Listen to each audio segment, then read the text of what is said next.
बिस्मिल्लाहिर्रहमानिर्रहीम। अस्सलाम वालेकुम। जमहूरिया लिबनान। दोस्तों, अल जमहूरिया लिबनान जज़ीरा अरब के शिमाल में वाक़या है। शिमाल और मशरक़ में इसकी सरहदें शाम से मिलती हैं, जनूब में इसराइल और मगरब में बहरा रूम है। लिबनान का कुल रकबा 10,452 मुरब्बा किलोमीटर है। लिबनान की आबादी 6.825 मिलियन अफराद पर मुश्तमिल है। ज़्यादा हिस्सा पहाड़ी है। कुल रकबे का तकरीबन आधा हिस्सा सतह समंदर से 3000 फुट बुलंद है। बका की वादी मुल्क का ज़रखेज़ तरीन हिस्सा है। आबो हवा रूमी तरस की है, यानी गर्मियाँ खुश्क होती हैं, बारिश सर्दियों में होती है। लिबनान का दरुल हुकूमत बैरूत है। लिबनान 1916 से खिलाफत उस्मानिया का हिस्सा था। पहली जंग में तुर्कों की शिकस्त के बाद 1921 में तहवील के तहत फ्रांसीसियों के कंट्रोल में चला गया। 20 साल फ्रांस के कंट्रोल में रहने के बाद 26 नवंबर 1941 को आज़ाद हुआ। शुरू में ये आज़ादी बराए नाम थी। मुल्क की मामलात के मुख्तार फ्रांसीसी ही थे। 27 नवंबर 1942 को लिबनान और आज़ादी की फ्रांसीसी कमेटी के दरमियान एक मुआहिदा तय पाया, जिसकी रूह से 1 जनवरी 1944 को तमाम इख्तियारात लिबनानी हुकूमत को मुंतकिल कर दिए गए। इसके फौरी बाद फ्रांसीसी फौज के इनखिला का मरहला शुरू हुआ, जिसकी तकमील दिसंबर 1966 में हुई।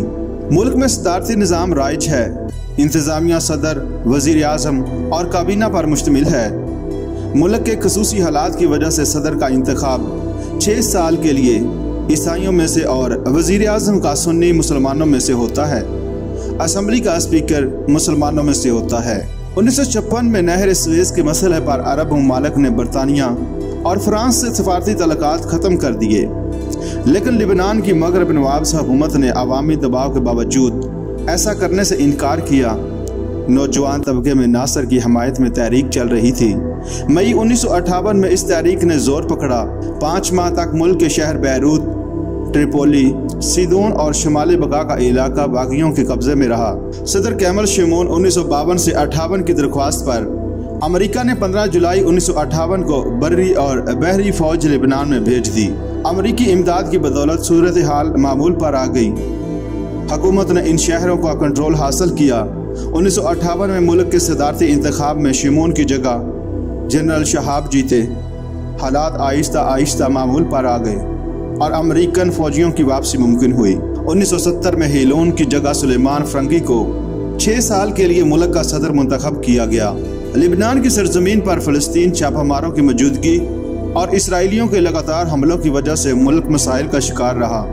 काहिरा से 1969 के खुफिया मुआहिदे के तहत फ़लस्तीनियों की मौजूदगी को कानूनी शक्ल हासिल हो गई। सितंबर 1970 के बाद हज़ारों फ़लस्तीनी उर्दन से लिबनान मुंतकिल हुए। 1975 और 1976 में लिबनान में खाना जंगी शुरू हुई। इसमें कम से कम 60,000 अफराद हिलाक हो गए और अरबों डॉलर की इमलाक तबाह हो गई। बैरूत, जो कभी दुनिया का खुशकिस्मत दरुल हुकूमत हुआ करता था, जहां दौलत की रेल बेल थी और तमाम आबादी खुशहाल थी, लेकिन मशरिक़ वस्ता में इसराइल के नासूर के असरात से आखिरकार लिबनान भी महफूज ना रह सका। इसराइल किसी सूरत भी अरब इत्तेहाद गवारा नहीं कर सकता था, क्योंकि इसके बाद इसराइल के लिए बैतुल मुक़द्दस और फ़लस्तीनी अरबों के इलाकों पर इसके लिए कब्जा जमाए रखना मुमकिन नहीं रहता। चुनांचे इसराइल की हमेशा कोशिश रही कि अरबों में इत्तेहाद और यकजहती न होने दी जाए। इस मज़मूम पॉलिसी को बरोइकार लाते हुए जहाँ इसने इराक, शाम, उर्दन, मिस्र, लिबिया के दरमियान फूट डालने की कोशिश की, वहाँ इसने लिबनान की मुक़्तदिर ईसाई अक़लियत को भी गुमराह करना शुरू कर दिया, जिन्होंने इसराइल की शह पाकर लिबनानी मुसलमानों पर दबाव डाला कि वो इसराइल के खिलाफ फ़लस्तीनियों की गोरीला सरगर्मियों की हमायत ना करें। इसराइल की लगाई हुई ये चिंगारी आहिस्ता आहिस्ता सुलगती रही और आखिरकार तो इसने मुसलमानों और ईसाइयों के दरमियान खुली खाना जंगी की शक्ल इख्तियार कर ली, जिसके नतीजे में बैरूत जल कर राख हो गया। लेकिन मुस्लिम आबादी ने वसाइल की कमी के बावजूद मुक़्तदर ईसाई अक़लियत को अपने मज़मूम मक़ासद में कामयाब नहीं होने दिया। दरअसल इसराइल बड़ी ताकतों, ख़ास तौर पर अमेरिका की शह पर अरब मुल्कों को दबाना चाहता था और नहीं चाहता था कि अरब अपने फ़लस्तीनी भाइयों की मदद से अपने वो इलाके आज़ाद करने में मदद करें जिन पर इसराइल ने गास्पाना कब्जा कर रखा है। लेकिन अरब इसके लिए तैयार नहीं اور وہ ہمیشہ اپنے فلسطینی بھائیوں کی امداد کرتے رہے ہیں۔ مصر، شام اور اردن نے تو عملی طور پر اسرائیل کے خلاف جہاد میں حصہ بھی لیا۔ دیگر عرب ممالک بھی ان کی حمایت اور امداد کرتے رہے۔ اس لیے اسرائیل نے تمام عربوں کو دشمن تصور کرتے ہوئے انہیں ہر محاذ پر شکست دینا چاہتا تھا، اور اس کی یہ کوشش بھی ہے کہ عربوں کے لیے اتنے مسائل پیدا ہو جائیں کہ وہ بے بس ہو کر اسرائیل کے وجود کو تسلیم کر لیں۔ لبنان میں اس خانہ جنگی کی تمام تر ذمہ داری اسرائیل کی تھی، ورنہ لبنان پہلے ایک پرامن خطہ تھا جہاں مسلم اور عیسائی آبادی بڑے عرصے سے ایک ساتھ رہ رہی تھی۔ لیکن اسرائیل نے بعض بڑی طاقتوں کے بلبوتے پر مقتدر عیسائی اقلیت کو اپنے مسلمان ہم وطنوں کی داد رسی کرنے سے روک دیا، جس نے لبنان میں خانہ جنگی کی راہ ہموار کر دی۔ اس کے بعد یہ خانہ جنگی انتہائی شدید صورت اختیار کر گئی۔ لاکھوں مسلمانوں نے شام اور اردن میں پناہ لی، جبکہ عیسائی باشندوں نے اسرائیل اور قبرص کا رخ کیا۔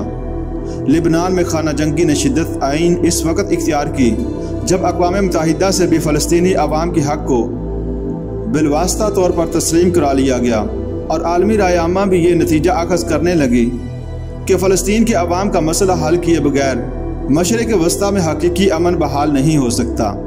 لیکن اسرائیل یہ نہیں چاہتا کہ فلسطینی عرب دوبارہ اس علاقے میں آباد ہوں جو اس کے قبضہ میں ہیں، اس لیے وہ لبنان میں سمجھوتا اور امن نہیں ہونے دیتا۔ اگر کسی عارضی سمجھوتے سے مسلمان مطمئن ہو جاتے تو دفعتاً عیسائی منحرف ہو جاتے تھے، کبھی فوج بغاوت پر آمادہ ہو جاتی۔ اس طرح خانہ جنگی طوالت اختیار کرتی رہی۔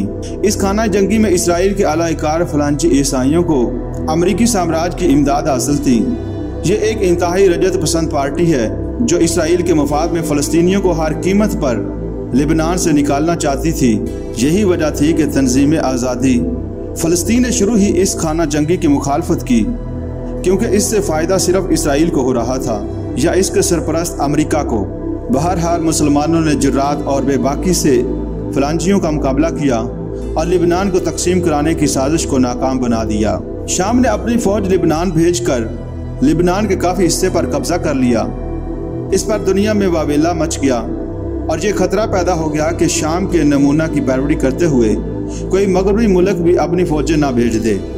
فدائین نے بھی شام کی مداخلت کو ناپسند کیا۔ آخرکار عربوں کی ایک رائے ہو گئی اور طے پایا کہ شام اپنی افواج کو واپس بلا لے گا اور تمام عرب ملکوں کی متحدہ فوجیں لبنان میں قیام امن کے لیے قیام کریں گی۔ شام نے اپنی افواج واپس بلا لی۔ 1976 کے آخر میں خانہ جنگی رک گئی اور عرب ممالک کی متحدہ افواج نے امن کے لیے کوششیں شروع کر دیں۔ 1975 اور 1976 کی خانہ جنگی نے اسرائیل کے لیے لبنان میں مداخلتوں اور جارحانہ حملوں کا نیا باب کھول دیا۔ الیاس سارکس 1976 میں برسر اقتدار آئے اور قومی یکجہتی کو برقرار رکھنے کی مسلسل کوششیں کرتے رہے۔ بیروت کسی زمانے میں دنیا کا تجارتی اور مالیاتی مرکز تھا، اب اسے وہ حیثیت حاصل نہیں رہی۔